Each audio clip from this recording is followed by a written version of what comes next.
নমস্কার বন্ধুরা, ডলি রন্ধনশালায় সবাইকে স্বাগত। আজকে তোমাদের সাথে শেয়ার করব নিরামিষ লাউ রান্নার রেসিপি। লাউ হয়তো তোমরা অনেক রকমভাবে রান্না করে খেয়েছো, তবে এই গরমে শরীর স্বাস্থ্য ভালো রাখার জন্য লাউয়ের এই রেসিপিটা তোমরা বানিয়ে নিতে পারো। ঘরে থাকা সমস্ত চেনা মশলা একটু ঘুরিয়ে রান্না করলে এতটা টেস্টি হয়, তোমরা যতক্ষণ না বানাবে ততক্ষণ কিন্তু বুঝতে পারবে না। তাহলে চলো রান্নাটা আমি কিভাবে করেছি এবার সেটা দেখে নেওয়া যাক। আমি এখানে প্রথমে এই রান্নার জন্য একটা মশলা বানিয়ে নেব। কড়াইটা হালকা একটু গরম করে নিয়ে এবার আমি কড়াইয়ের মধ্যে 1 চামচের একটু বেশি দিয়ে দিলাম পাঁচফোড়ন। পাঁচফোড়নটা আমি হালকা আঁচে নাড়াচাড়া করে ভেজে নেব, পাঁচফোড়ন থেকে সুন্দর মিষ্টি গন্ধ বেরিয়ে আসা পর্যন্ত। খেয়াল রাখতে হবে পাঁচফোড়নটা যাতে পুড়ে না যায়। পাঁচফোড়নটা আমি মিনিট খানেকের মতো ভেজে নিলাম। এবার আমি কড়াই থেকে নামিয়ে নেব। আর এই রান্নার জন্য লাউ কিন্তু আমি আগে থেকেই কেটে নিয়েছিলাম। আর এই রান্নার জন্য আমি মাঝারি সাইজের বড় বাটির 1 বাটি জল আমি কড়াইয়ের মধ্যে দিয়ে দিলাম। এবার আমি জলের মধ্যে রান্নার স্বাদ মতো লবণটা দিয়ে দিলাম। এই রান্নার জন্য মাঝারি সাইজের একটা লাউয়ের অর্ধেকটা আমি রান্নাতে ব্যবহার করলাম। এই রান্নার জন্য লাউ কিন্তু আমি একটু ভাপিয়ে নেব, তার জন্য আমি কেটে রাখা লাউটা লবণ জলের মধ্যে দিয়ে দিলাম। এই রান্নাটা করতে খুব বেশি সময় লাগে না, যেমন তাড়াতাড়ি হয়ে যায়, এই রান্নার স্বাদ কিন্তু হয় তার থেকে 10 গুণ বেশি ভালো। লাউটা এবার নাড়াচাড়া করে মিশিয়ে দিয়ে কড়াইটা একটু ঢাকা দিয়ে দিলাম। লাউটা এদিকে একটু ভাপানো হতে থাক। এবার আমি এই রান্নার মশলাগুলোকে রেডি করে নেব। ভাজা পাঁচফোড়নটা দেখো আমি একটা হামানদিস্তার মধ্যে নিয়ে নিয়েছি। এবার আমি পাঁচফোড়নটাকে হালকা একটু দানা রেখে গুঁড়ো করে নেব। এই রান্নাতে আমি কিন্তু কোনো রকম বিশেষ কোনো গুঁড়ো মশলার ব্যবহার করব না। শুধুমাত্র পাঁচফোড়নের গুঁড়ো দিয়ে রান্না করলে লাউ এত টেস্টি হয়, তোমরা কিন্তু না দেখলে বিশ্বাসই করবে না। পাঁচফোড়নটা দেখো আমি ভালোভাবে গুঁড়ো করে নিয়েছি। এবার এই মশলাটাকে একটা সাইডে রেখে দিয়ে এই রান্নার জন্য আমি আরও একটা মশলা বানিয়ে নেব। তার জন্য আমি এখানে একটা মিক্সির জার নিয়ে নিয়েছি।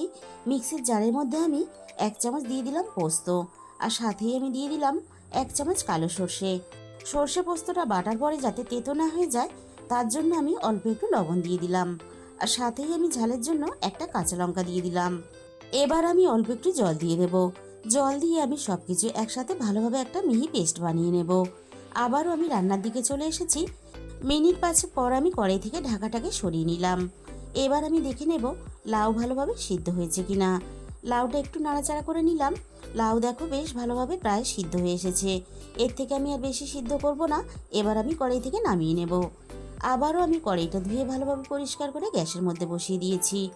এবার আমি এই রান্নার জন্য কড়াইয়ের মধ্যে প্রয়োজন মতো সর্ষের তেল দিয়ে দিলাম। তেলটাকে খুব ভালোভাবে গরম করে নিয়ে এবার আমি এই রান্নার জন্য বড়ি ভেজে নেব। নিরামিষ লাউ রান্নাতে অল্প একটু বড়ি দিয়ে রান্নাটা করলে তাহলে রান্নার স্বাদ অনেক বেশি ভালো হবে। আর যেহেতু নিরামিষ রান্না, তাই আমি কিন্তু এখানে মটর ডালের বড়িটা রান্নার মধ্যে ব্যবহার করলাম। এবার আমি বড়িটাকে নাড়াচাড়া করে দেখো বেশ ভালোভাবে লালচে করে ভেজে নিলাম। রান্নাতে আমি মটর ডালের বড়িটা ব্যবহার করলাম। তোমরা চাইলে কিন্তু তোমাদের পছন্দ মতো যে কোনো ডালেরই বড়ি রান্নাতে ব্যবহার করতে পারো। এবার আমি সমস্ত ভাজা বড়িগুলো কড়াই থেকে নামিয়ে নিলাম। এবার আমি তেলের মধ্যে ফোড়নে দিয়ে দেব অল্প একটু মেথি। অল্প একটু মেথি দিলে তাহলে রান্নার গন্ধটা খুব ভালো আসবে। তবে খুব বেশি কিন্তু মেথি দেওয়ার প্রয়োজন নেই, অল্প একটু মেথি দিলেই হবে। আর সাথেই আমি ফোড়নে দিয়ে দিলাম 1/2 চামচ রাঁধুনি। আর দিয়ে দিলাম এখানে বেশ কয়েকটা কারি পাতা। অল্প একটু কারি পাতা দিলে তাহলে রান্নার স্বাদ আর গন্ধ আরও কিন্তু ভালো হবে। এবার আমি ফোড়নটাকে নাড়াচাড়া করে ভেজে নেব। খেয়াল রাখতে হবে কারি পাতা যেন খুব বেশি পুড়ে না যায়, আর মেথিটাও যেন খুব বেশি পুড়ে না যায়।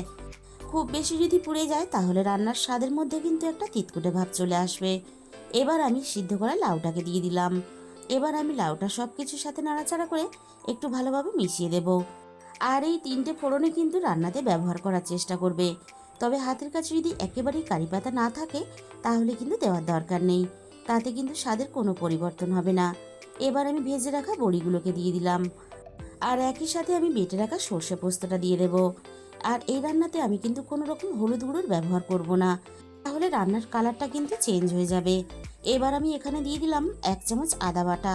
আর আদা বাটাটা কিন্তু এই সময় দিতে হবে, তাহলে কাঁচা আদার গন্ধটা রান্নার সাথে সুন্দরভাবে মিশে যাবে, আর রান্নার স্বাদ কিন্তু আরও বেশি ভালো লাগবে।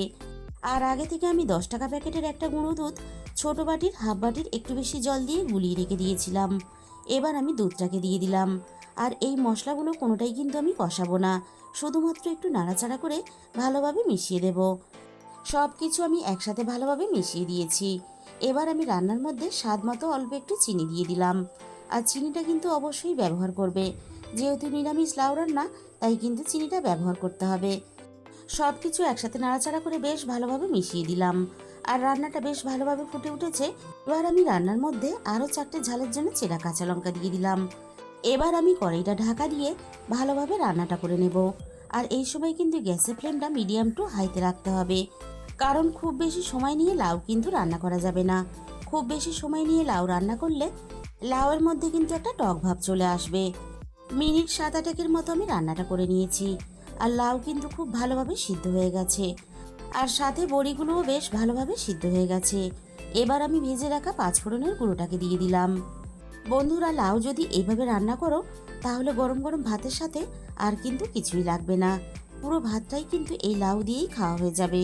তাহলে বন্ধুরা, আজকের এই রেসিপিটা ভালো লাগলে ভিডিওতে একটা লাইক করে দিও। আর নিজেদের বন্ধুদের মধ্যে শেয়ার করে দিও। আর যে সমস্ত নতুন বন্ধুরা এখনও পর্যন্ত আমার চ্যানেলটা সাবস্ক্রাইব করনি, এরকম নতুন সহজ ঘরোয়া রেসিপি পেতে আমার চ্যানেলটা সাবস্ক্রাইব করে আমার পাশে থাকার অনুরোধ রইল। আর তোমাদের মূল্যবান সময় দিয়ে আমার এই রেসিপিটা এতক্ষণ সময় ধরে দেখার জন্য তোমাদের সবাইকে অসংখ্য ধন্যবাদ।